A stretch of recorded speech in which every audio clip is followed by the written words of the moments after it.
before you throw a fit. It's about time that I fix it. Girl, you gon' get it your way tonight.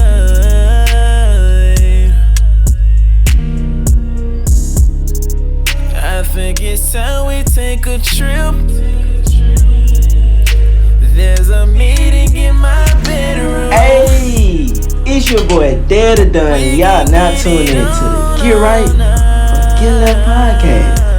Hey, let's go. Y'all, I really need a drum roll because the special guest that I have on today, pressure.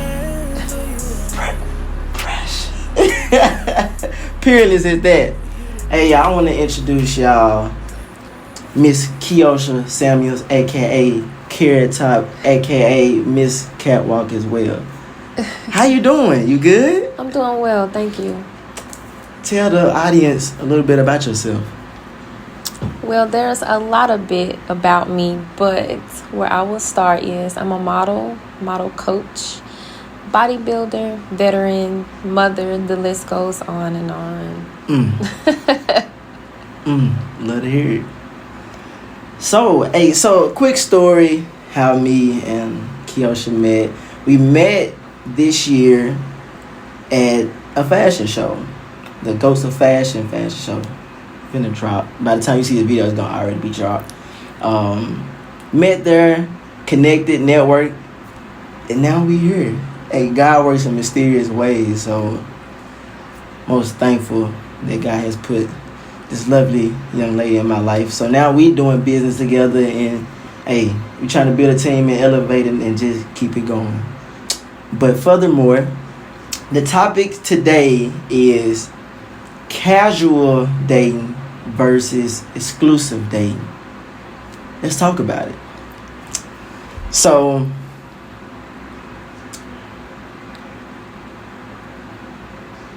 casual dating for me,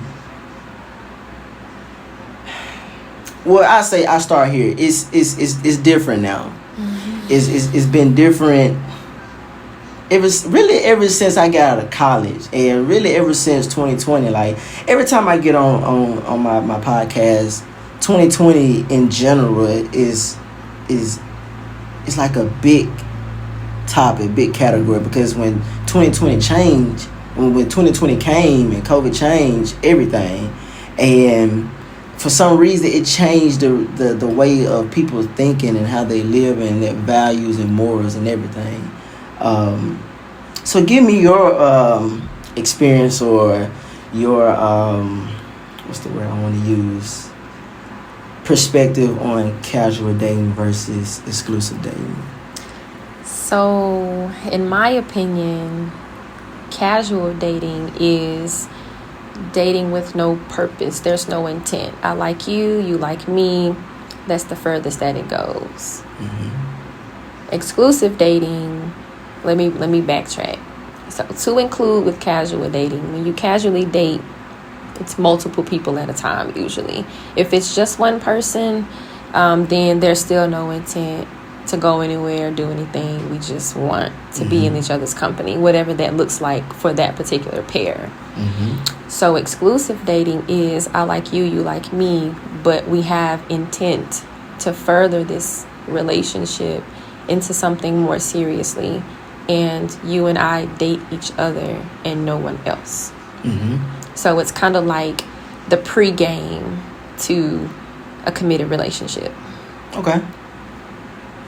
I'm pretty sure y'all can agree with that.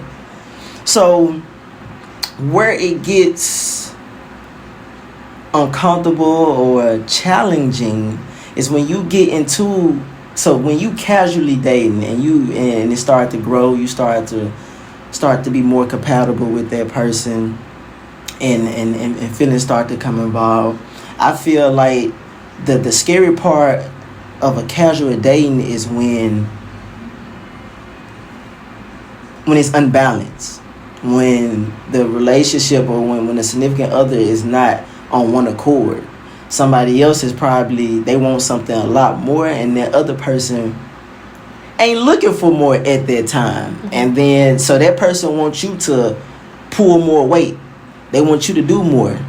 But the other person like, hey, I'm not in a position to get there right now. Like, give me some time. Let me figure some things out for myself.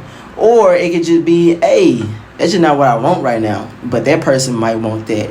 So in that situation, it'd be hard because the person that want more probably don't want to let it go, and the other person, he just like where is it right now. He don't want nothing to change, or she don't want nothing to change. She want to keep it right there. But when the female or male want to still do them and still date other people or talk to other people, one not gonna like that, and it goes back to what I just said. Is y'all didn't start the relationship on one accord. And one thing before you speak, the one thing that I'm big on now, that this just mature me. Like a year ago I couldn't say this, but now I really understand when the old people say, hey, if you don't put God first in any relationship, whether it's casual, dating, exclusive, if God not first in that relationship, the communication, the understanding, it's gonna be off. So, yeah. Couple of things. I want to go back to the very first thing you said. Okay. About there being an imbalance when they aren't on one accord. So I don't disagree, but I do want to further elaborate on that sentence. So personally, I don't think that it's impossible to be imbalanced. There's no such thing as always on one accord because two different people function differently, and just all the aspects that comes with people's emotions and being able to regulate them. So I think the issue about that imbalance is how they choose to handle that imbalance. That imbalance comes from lack of boundaries. It comes from lack of agreement. Like whatever we went into this as, one person is starting to drift away from that. And when you circle back around and you say, hey, that's not what we agreed on, sometimes it becomes an issue because it's like, okay, well, what am I supposed to do with these feelings that I have, that I've gained over time? What am I supposed to be doing with these feelings? One thing I think, because I can only speak on women, one thing that I think women make the mistake of is feeling as if they're entitled to that man because they have invested emotions, finances, sexually, all these things into that man. He's not obligated to you. And it could go both ways, but just me speaking, from a woman's perspective. Just because I've invested in you the qualities of a girlfriend doesn't mean that in return I get the boyfriend. Exactly. And so those imbalances provoke hostility. They provoke, always going back and forth, arguing, confusion. A lot of confusion just because somebody decided to not stick with the script. With that, playing your roles. Play your role. Your role. Your role. And not only with that, I feel like we don't detach quick enough. At the moment you realize that maybe this person just isn't befitting for where I am in my life right now, we don't cut those connections. What we do is we try to mold that person to be what we want them to be, but they're resisting. So now we're going through a phase of a heightened hostility, more confusion on top of what we already have, because now you're not being the person I've known you to be. You're pushing back, which is I'm pulling, you're pushing. This just isn't going anywhere. So we don't decide that it's best to just go ahead and sever those connections, because what we have, our casual relationship has run its course. We didn't graduate it mutually into a relationship that requires us both to be emotionally invested on the same level. Okay. So why do you feel like women feel like they can change a man? Oof. That's a big topic. Yes. Women really feel like they can change a man, and it gets heartbreaking when a year or two go in and then they realize I can't change him. But he probably been telling you, not necessarily that you can't change him, but he been telling you exactly what he wants, exactly who he is, and what his goals is, and and a real man gonna stand on that. And as any woman, you should want him to stand on whatever he say. If he not standing on it, then now you not really trustworthy. So if a man say, hey, I want this, this, and that, or I see this, this, and that, hey, take that. That's all you really can take. Now, if he don't stand on his word, then that's another problem. But yeah, so I think the laundry list is long of why women think that they can change men, but I'll give you my top two. Okay. I think one of them is ego. Imagine a man that has the reputation that he has for whatever it is when it comes to women. Mm-hmm. Nobody seems to be able to get a handle on him. He's never been faithful. He's never been this. He's never been that. And then he gets with you, and for whatever reason, you think that you're above the other women that he dated, not realizing that the exact same thing that attracted him to them attracted him to you. Mm-hmm. So you're in a pool with everyone else, but you don't think that you're there because, well, you're you. Okay, well, here comes this gentleman that unintentionally humbles you because you don't realize that you're not above the rest. Because you didn't meet him at his best self, you lowered yourself down to meet where he is. Mm. So the best parts of you left behind so that you could try to be equally yoked with this man that you're not even close to. Mm-hmm. So you want the bragging right of being able to say, I changed him. He did this for me. He wouldn't do it for you, but he did it for me. Yeah. You want to be able to put yourself on a pedestal that just does not exist. So now that you're seeing that, oh, this is what because normally when those situations happen, there's always somebody in the cut that's being like, well, he gonna dog you. He gonna do this. He's gonna do that. And what the girls be like, well, that he did that to you, that don't mean he gonna do it to me. And here he is doing it to you, and everything starts to come back around. You're realizing why that girl was the way she was. You're seeing why what they were saying about this man is true. Mm-hmm. Because he didn't differentiate. And quite honestly, I mean, it's his fault, but it's more so yours because you saw that. Yeah. As soon as those flags start going up, those red flags, those behaviors that you knew that he was capable of doing when he started doing them with you, we have to be able to be like, okay, since you want to treat me like I'm regular, yeah, let me go ahead and send you off back to the regular ones. Mm-hmm. Like, I kind of feel like as people in general, something that I had to learn was I had to carry myself in the way that I wanted others to treat me. Yeah. Because I set the tone for how you treat me. And you set the standard as well. Big facts. Like, I show you how to treat me by how I treat myself. Mm-hmm. So I definitely think a lot of ego is into that. And I think another reason why women feel like they can change men is because, well, some women choose their men. Mm-hmm. They don't allow themselves to be chosen. They see something, they want it for themselves, and they want it as it is. They catch a man in their phase where they're just now going into who they are. It's easier for them to be like, okay, I want him. Mm-hmm. And they're going to take them flaws and all. Yeah. The problem is, yet again, they're not meeting that man at his best self. So with that, they start to try to enforce. Now, some men are impressionable. There are men that feel like, I want to be the best I can be for you, but they can't do that because then they become a shell of themselves of who they could have been. Who they thought that they could be is now on the back seat because they're being who she wants them to be. Mm-hmm. So when a man starts to feel like, okay, I got somebody that I want to become better for, well, you're doing it for her. You're not doing it for you. So everything that you've learned, those soft skills on how to actually be who you need her to be, they start to diminish. Mm-hmm. It's perishable. Yeah. If you're not always in a constant phase of learning and applying, you're always going to be learning. Yeah. You have to relearn and relearn and relearn because the skill sets aren't sticking. I like that. Whew. Like, we can go all day. Yeah. It gets deep. So one thing I want to tap into is the flags. Make sure y'all tap into those flags. And I don't know anybody mentioned this, but I mentioned it to myself a couple of days ago, and it's yellow flags. They always talking about the red flags and the green flag, but we don't talk about the yellow flags. Mm-hmm. You gotta pay attention to them yellow flags.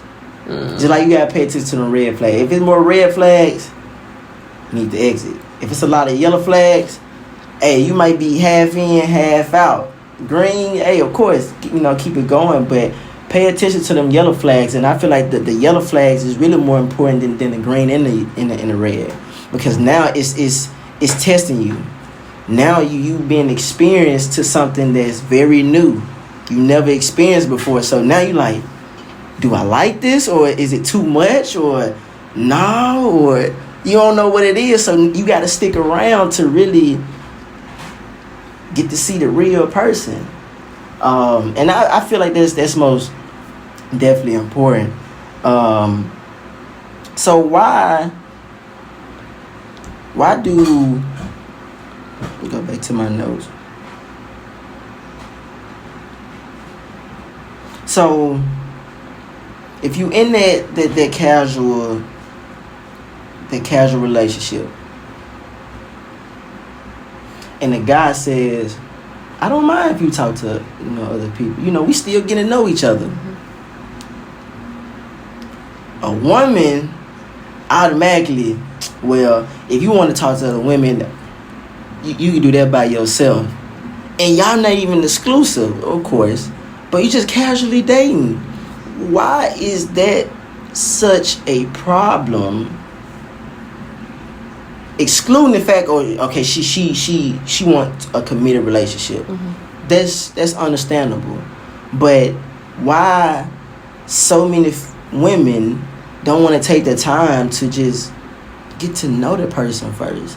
They go into a relationship like, yeah, I want this to be serious, and they don't even really know the person.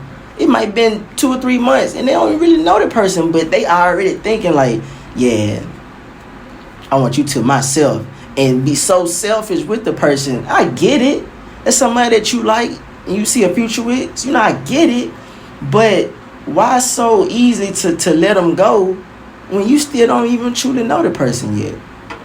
It's because women romanticize. They've already made the decision in their head what they want from you, who you are to them, mm-hmm. and where they want it to go. So, your first question, I definitely feel like when men, give the green light and say, sure, you can go date other people, there's an automatic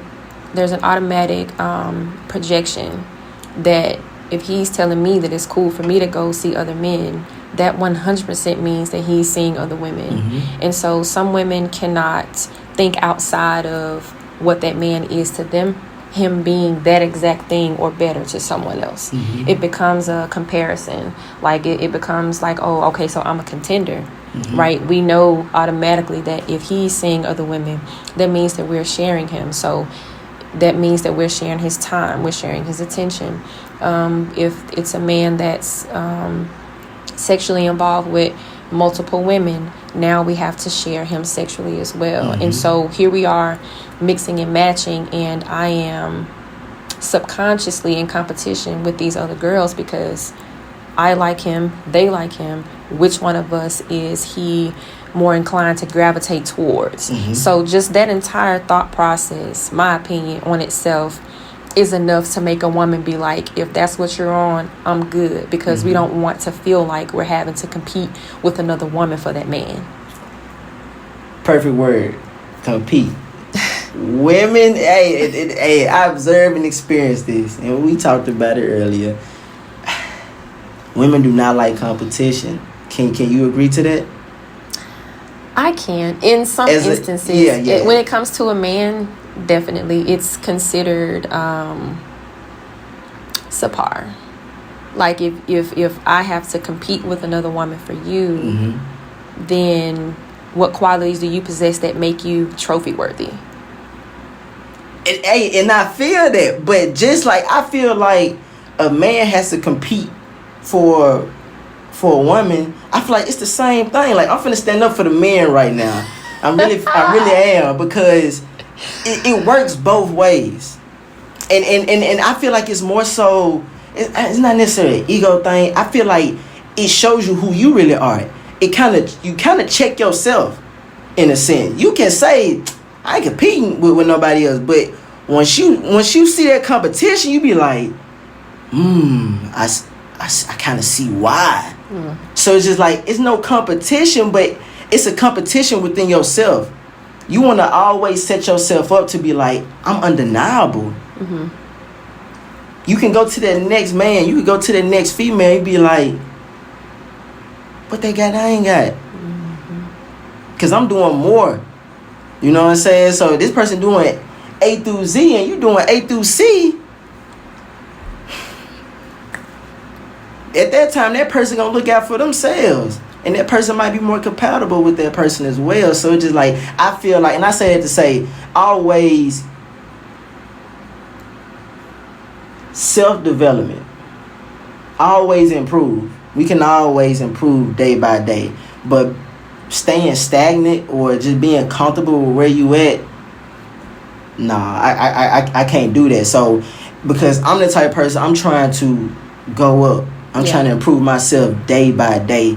So, of course, I want my lady to be on the same thing. If you not, and I come across somebody else that's grinding, that's hustling, that's about their business and developing their mind, body, soul, spirit day by day, I'm going to attract to that. So it's just like, it's competition, but it's not competition when you doing all that you can for yourself. 'Cause I feel like once you work on yourself, then the person for you going to be naturally attracted to you. So it's like, I really don't feel like it would be competition. If anything, it's competition with yourself, so you can be the better self, not only for yourself, but for your spouse and the other. The downside to that, though, is that it's designed so that men pursue. So if that man meets competition in that pursuit, that's normal. It's kind of accepted. Whereas if it's the woman that tends to reverse the role when they start to romanticize, now she's on the pursuit. So now if I'm the one that's trying to advance or promote what we have, that means that at this point I'm pursuing you. Yeah. Which means whoever my competition is are threats. Yeah. So quite naturally, if I don't want to be competitive, if I don't want to come out and say, I am willing to compete for you, right? Because that's what it translates to. When women say things like, I'm not going to be in competition with anybody for you. I'm not doing this. I'm not doing that. That translates to, I'm chasing you and I know that I'm on your time. But because I know that there's other women that are doing the same thing probably, or maybe you're pursuing someone else, I don't want to engage. Yeah. Right? So it's not accepted society-wise for the woman to compete with other women. Now, quite honestly, if it was me, I wouldn't consider it competing, because in hindsight, I can only focus on me. I don't know the dynamics of these other acquaintances. In my world, I don't even want the acquaintances to exist. So if I know that there's someone else there, then I'm quite naturally, I'm going to be like, oh, I like, you know, what's this, what's that. But overall, you can't be concerned about what's going on the left when you're on the right side. It's definitely just more so focusing on what you have going on. And if you see at some point that those walls, like if you constantly hitting walls, you constantly getting to a point where we can't go any further than this, and you still pushing, you have to know to just be like, hey, I appreciate the ride. Thank you for allowing me to be able to be in your space. You know, send one up to God and be like, thank you for allowing me to borrow your son. But I need to keep it moving, because this just isn't befitting for what I'm trying to do. Yeah. Like, you have to know when to just go ahead and walk away from those situations. Yeah. Women don't. Women want to be, they want to feel like, they want to feel like they have total control of that romantic relationship if it's one that they initiated. If it doesn't go the way that they want it to go, It's a problem. It is a problem. That's when you have to remind a woman, you ain't running shit. Like a dominant man, an alpha man. Don't stand up to me, cause now I gotta really be more masculine, and that's putting it. And a lot of women like to be put in their place, you know. So some women they do that to push, see how far they can really push a man. And, you know, it's cute every now and then, but don't let there be a habit. Well, you're better than me, because I don't think it's cute at all. Yeah. And I definitely don't think that masculinity it's not attractive enough for women. It is so, I think that it's dangerous. Mm-hmm. I think that it's dangerous to present masculinity in a physical form, mm-hmm. because it's not necessarily a physical form. It's more, I think masculinity is an energy. It's a presence. Mm-hmm. You know what I'm saying? It's something that's tangible, but it doesn't always come across in the physical sense. Mm-hmm. So if a man is going to be masculine, it's most likely not going to be one that yells, screams, fights, things of that nature. Mm-hmm. I definitely think that with masculinity, there's limits to that, because now we definitely do think that masculinity for some reason equates to muscles and money, and it's so far from that. They be hiding behind their muscles and their money. They really do. So when women test those waters, they're not testing your masculinity, they're testing your patience. They're testing your hostility. They're testing your energy. They're testing the things about you that provokes you into anger. Mm-hmm. I don't recommend those types of games, just simply because it communicates an issue of like there's disrespect. Like you don't respect my boundaries enough to remain respectful enough for us to get through the conversation without an argument. Yeah. Like you don't respect me enough as an individual, not as a man, but just that you don't respect me as an individual enough to be able to discourse with me without fighting. Yes. If you know that my way of solving problems is to talk about it, but your way is to make me upset so that I don't talk about it, now we move over into an issue of you lacking. It's almost like manipulative. Mm-hmm. Let me make you mad enough so that we don't even finish what we're talking about, so that we can move past it. Now it's no longer about why you know what the disagreement is. Now it's about why you're mad, mm-hmm. or why am I making you mad? Yeah. So I think it's sensitive territory, but again, knowing, like you said, those yellow flags, mm-hmm. women that come through the door argumentative. Like, okay, I would consider that a red flag, but maybe it could be a yellow flag, because not everybody comes perfect. Yeah, like I told you earlier, the perfect person is not met, they are molded. So if it's something that's fixable, then okay, yellow flag, and then you would see some progress at some point with things like that.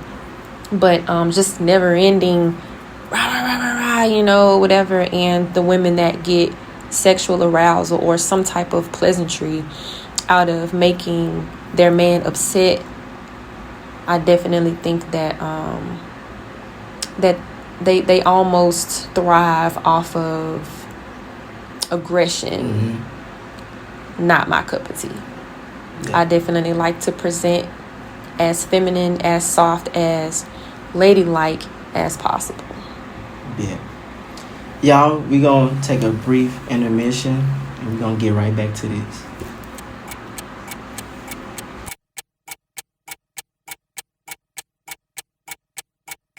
Brent Givens, you wildin', Jack.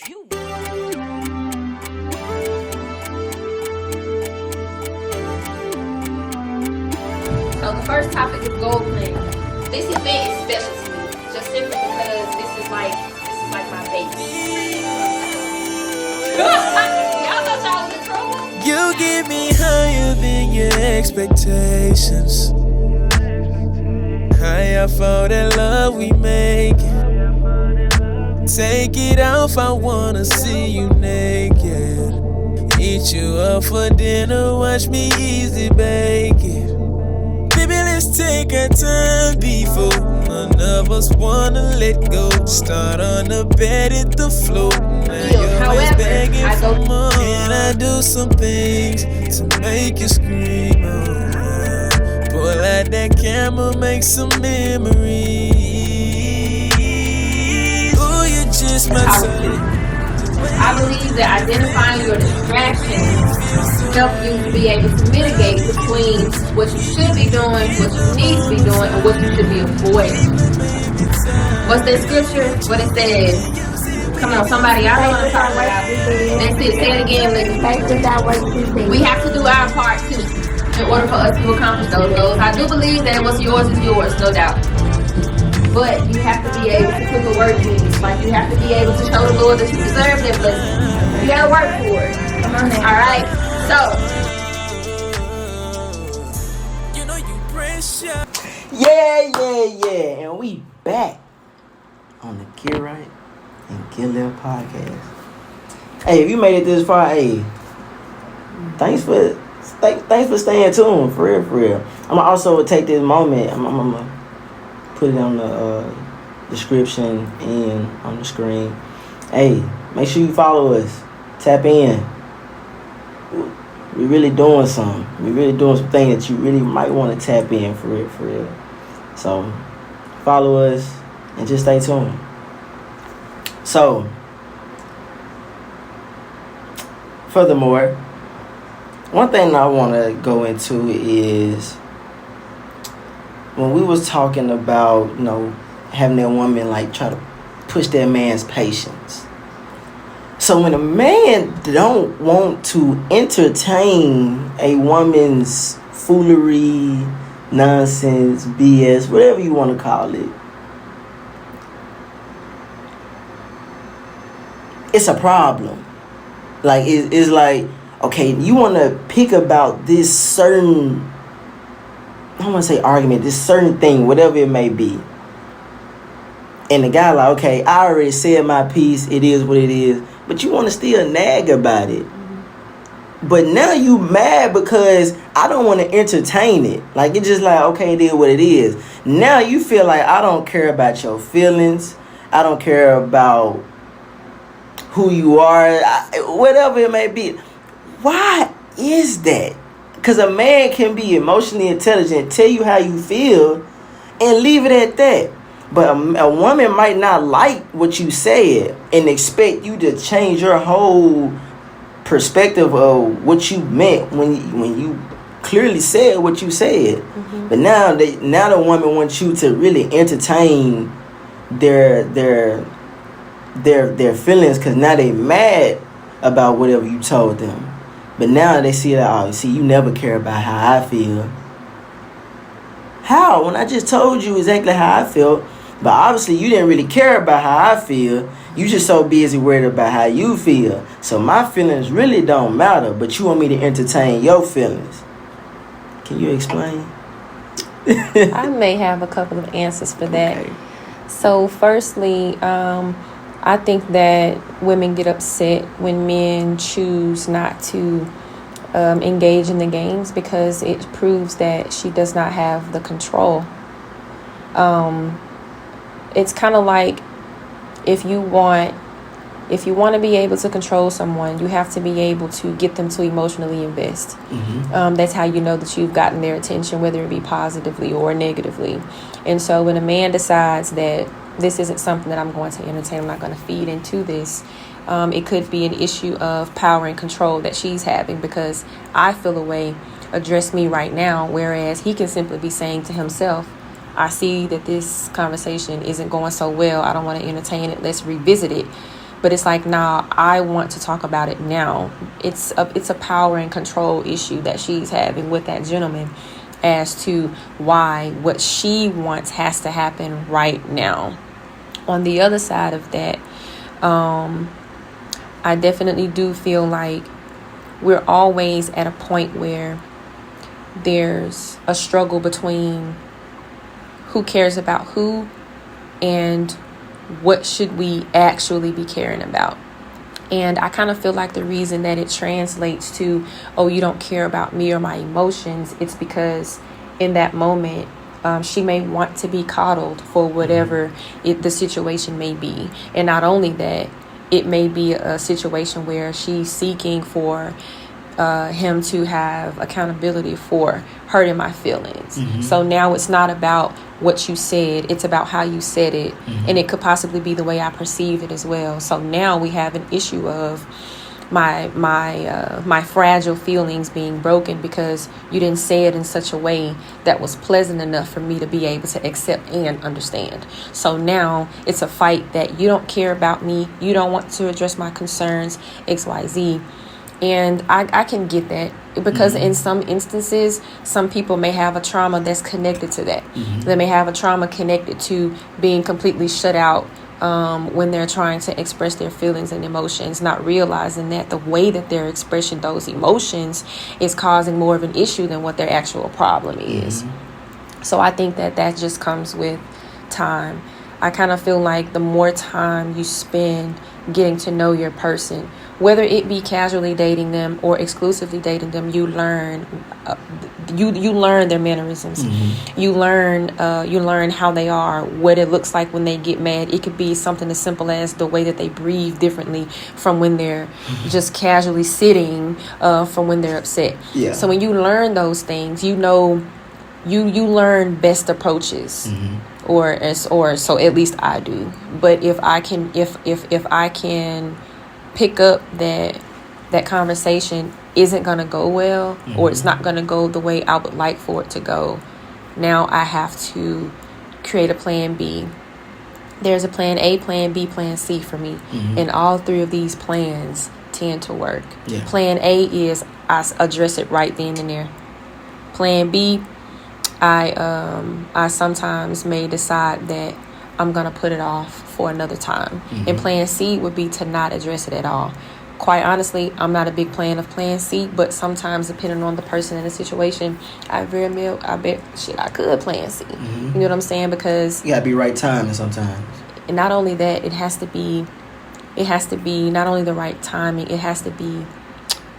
the situation has to be fully assessed. It may look a certain way, but it's not the way, or I perceived it differently than what it was intended. Sometimes I think that we as people don't take the time to properly assess to see if we perceive the information the way it was supposed to be perceived. That's big. That's very big. And that goes back into self-accountability and analyzing yourself. Not always thinking that you are the victim. All this stuff ties into so many things, because so many people victimize themselves all their lives, and just like don't victimize yourself all the time. Like that's not attractive, male or female. Like everybody's not out to get you. You know what I'm saying? Some people just truly want the best for you, so that's why you have to perceive it the right way, so you can take whatever they telling you and apply it to your life for the better. One thing I can say is that's something that I had to most definitely work on is when a woman is getting on to me about whatever it is, even though I might prove my point or rest my case, at the end of the day, one is no such thing as winning an argument. When this you and your significant other, it's no such thing to win an argument, because y'all supposed to be one. Y'all supposed to come down to a solution for whatever the argument is, not see I told you so or nothing like that. So if you in an argument to try to one up somebody or to feel like you win or to prove your point, that's something I have to learn. Like sometimes your point is not supposed to be proven. Like you want to get your point across, but don't make it your duty to prove it. Like just say what you gotta say. If they accept it, they do. If they don't, it is what it is. But I know it's very important to love on and comfort a woman after you tell her about herself, because now she's so emotionally, what's the word I want to use? She emotionally hurt because you just really got on her ass. So now it's like you kind of have to baby her sometimes. Even though she might have been wrong, you might have to still baby her because sometimes she's not emotionally strong enough to be able to take that and just act on it. So now she gonna feel victimized, and she want you to kind of like kiss her ass, but now she gonna be a crybaby. So you could probably have said everything right, but now she still gonna be mad at you because you pretty much just got onto her. So just like you still gotta be considerate of her feelings, and that's something that I have to learn because even though that woman had made me mad, I really don't care about your feelings. But being a bigger man, you gotta look at the other perspectives and being considerate of their feelings and emotions as well, and just like, okay, I did mean this, but I just want the best for us. But do you think that that's double working? It is. I do.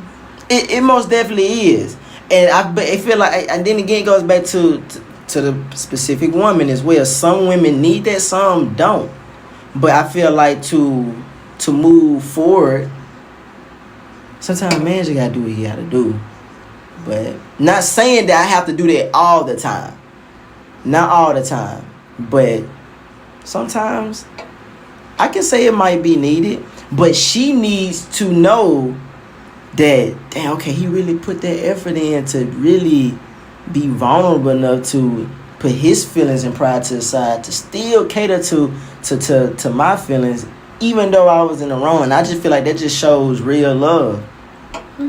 And so what if that woman isn't capable of translating, you doubling back to ensure that you do try to repair what emotional damage was caused from now that? She taking me for granted, so now that's noted.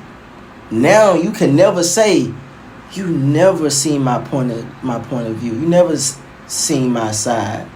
You always think I'm against you. You know what I'm saying? It's always opposite. Like, no, I'm gonna show you that I understand you.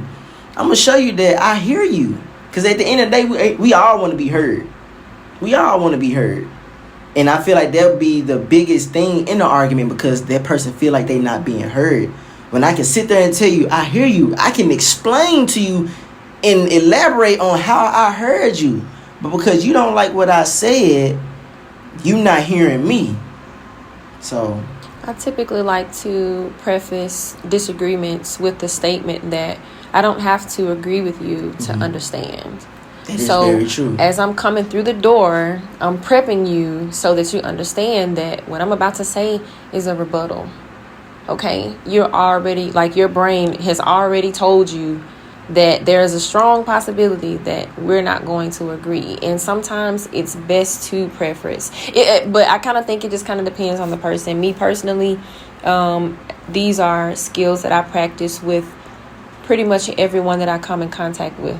So these are things that I'm good at, right? I already kind of know how I want to present a disagreement.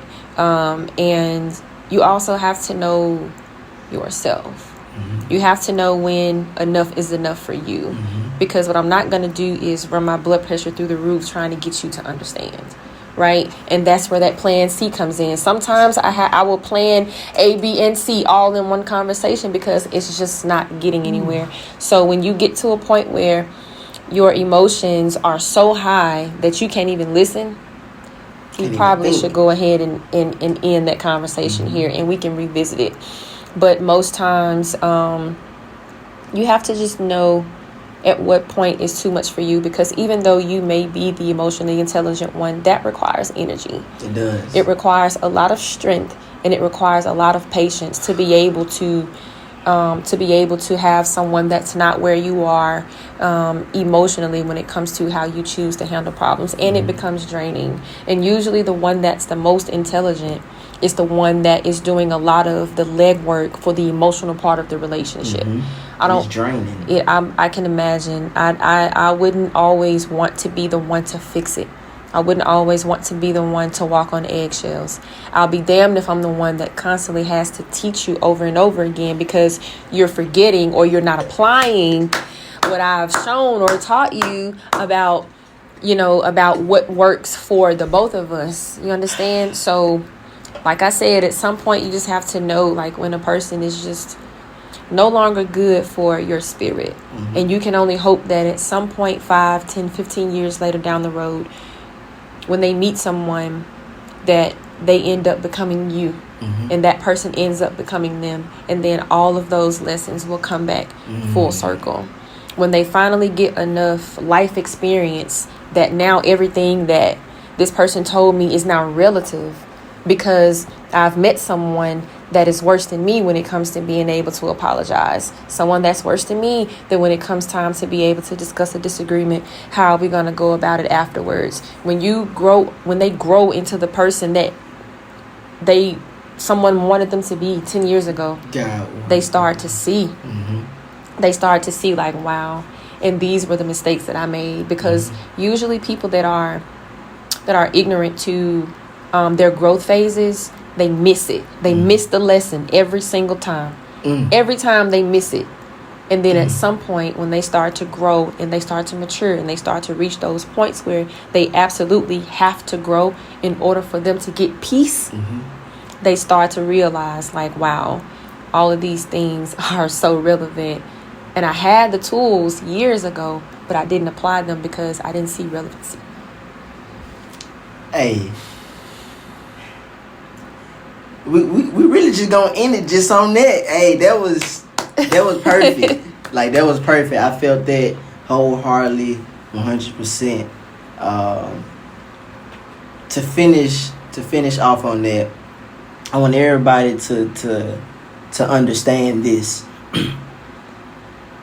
It's okay if somebody don't understand where you coming from, because it's probably not their time to understand.